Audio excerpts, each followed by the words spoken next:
Não é possível ser cristã e ser feminista de alguma forma, lutar pelos direitos das mulheres, como o feminismo hoje defende?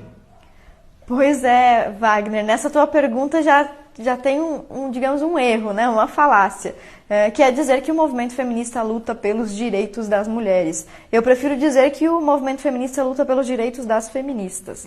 E as feministas, elas têm uma ideologia específica. Faz toda a diferença, né? É claro, né? Um grupo de mulheres não é todas as mulheres. É o poder que as palavras têm. Exato. De já transmitir uma tendência e que não significa exatamente aquilo que está sendo defendido. Inclusive porque o próprio nome, né, feminismo, nos dá a impressão de que isso vai trazer um resgate do feminino, uma valorização do feminino, falar de questões femininas. E hoje nós vemos que o feminismo faz é justamente contestar o feminino, dizer que não existe feminino.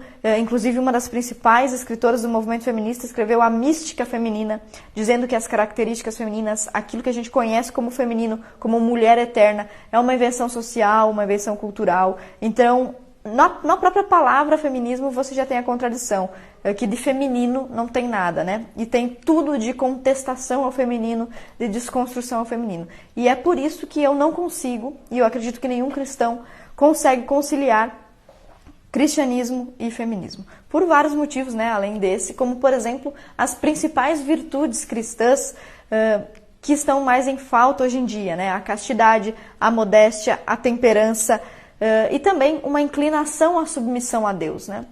Todas essas características que costumam acompanhar o bom cristão, ou que o bom cristão costuma desejar, né, costuma querer desenvolver, são absolutamente contrárias ao movimento feminista. Só para falarmos de modéstia, por exemplo. A Bíblia recomenda que as mulheres se vistam com modéstia, decência, honestidade, preservando o seu corpo, valorizando o seu corpo e valorizando as suas formas femininas sem vulgarizá-las, que é absolutamente o contrário do que o movimento feminista faz. E a gente pode citar, inclusive, uma notícia dos últimos anos aí. Os movimentos feministas apoiaram várias revoltas, várias manifestações de meninas, adolescentes e crianças em escolas que queriam usar o famoso shortinho, né? Porque essa insistência desse movimento em valorizar a imodéstia, né? Justamente porque eu acredito que o feminismo é naturalmente, essencialmente anticristão. Então, tudo aquilo que o cristianismo propõe, o feminismo pretende desconstruir. Além da modéstia, a castidade. A castidade é um dos valores mais difíceis, né? Mais polêmicos, inclusive, do cristianismo desde a antiguidade. Quando o cristianismo apareceu no Império Romano, era uma época de um descontrole moral e de uma prática carnal, assim, vexatória, né? Até muito pior do que é hoje, né? Inclusive. Além disso, um dos valores mais polêmicos do cristianismo é a castidade. E as feministas costumam fazer chacota desse valor, dessa virtude cristã, né?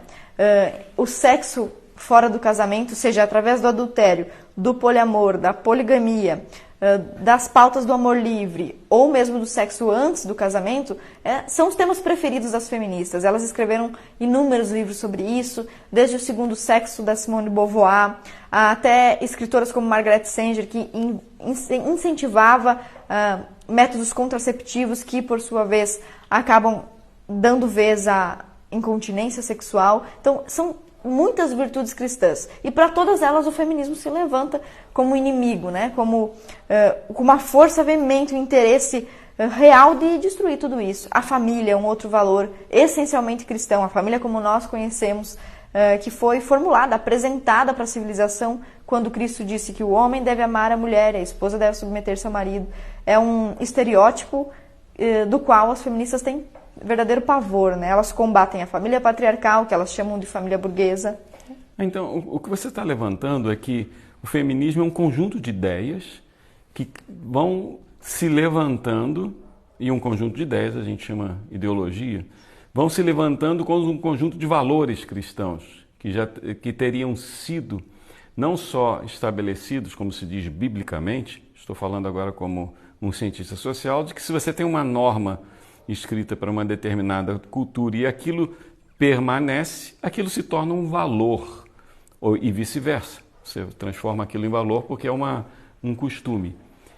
Então, o feminismo ele não seria algo que seria meramente uma questão de escolha pessoal, mas seria algo contra um conjunto de valores? Com certeza. O cristianismo, o feminismo, como o senhor mencionou, é uma ideologia. E eu tenho total convicção que é uma ideologia essencialmente anticristã. Não existe nenhuma pauta moderna do cristianismo que não seja totalmente contrária às ideias cristãs. Inclusive, isso que o senhor falou sobre valores, elas contestam inclusive a existência de valores, né? Inclusive contestam a existência da identidade como nós a conhecemos, como a Bíblia nos transmite ao dizer que criou Deus o homem e a mulher, né? Então aí junto vem a ideologia de gênero, os métodos contraceptivos e abortivos, que são um dos temas preferidos desse movimento. Então eu acredito que nenhuma mulher pode ser uma esposa cristã, uma mãe cristã ou uma mulher cristã, ainda que solteira, e ao mesmo tempo seguir os ditames do feminismo. E não só do feminismo, de qualquer outra ideologia. O cristão, Jesus Cristo disse que ele nos libertou, né? E a ideologia ela nos prende, ela nos amarra novamente. E o apóstolo Paulo disse que foi para a liberdade que ele nos libertou e que não nos deixemos ser presos por nenhuma outra forma de pensamento ou vãs filosofias. O que eu acho que é especialmente o caso do feminismo.